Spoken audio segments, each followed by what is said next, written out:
I like to think too, as coaches, so here we are, we've got our business acumen, we've got our change practice, and we're feeling really good. We've got it going on, but then we're thinking, okay, I even have access to leaders, but what do I do when I get that leadership access?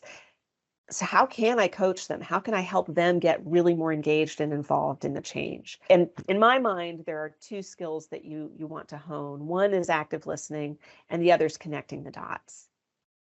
So when I think about active listening, I think about business leaders. They're so far out ahead in their thinking that by the time a project's ready to launch, they're focused on the next strategy. They're working on the next thing, and they've forgotten. They're sort of done with it. They're like, okay, I'm done. I'm ready to move on.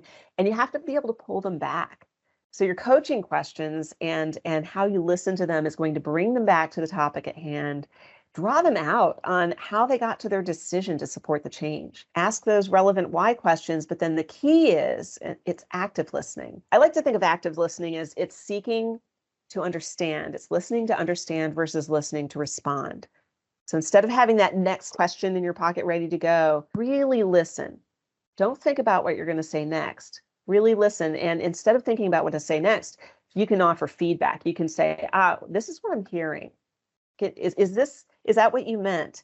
And that will actually get leaders to either clarify, or they'll also offer more insight and understanding that you can then use to help other people get to where the leader is. So you're deeply understanding where they are, how they got to that place, and you're listening to them to find those things that then you can use to draw other people in and get them to a place of understanding.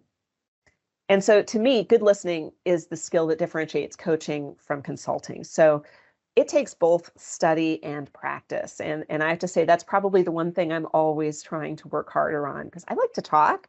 And so sometimes I need to just stop and listen and say, so what I'm hearing you say is this. And the and here is the great part. Get them to add to and clarify their thinking. Sometimes they'll change their minds. But the really cool thing is, and this is sort of that final piece that comes together for coaching, it's connecting the dots.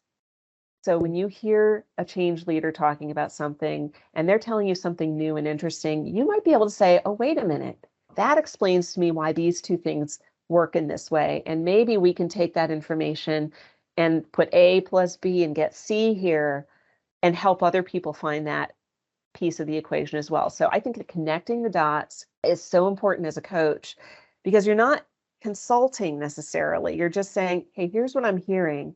Here's what I'm observing. And what if?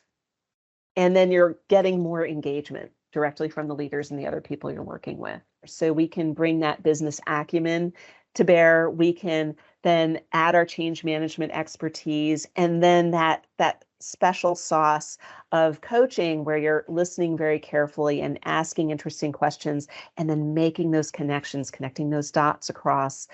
That's something that I think we're in this unique position. There are very few people in an organization who have the opportunity to see across all of these things and bring it all together like that, to be really effective and not just say, hey, this one aspect of change management is valuable, but it makes your whole profession and your whole contribution to the organization visible and extra valuable to the leaders.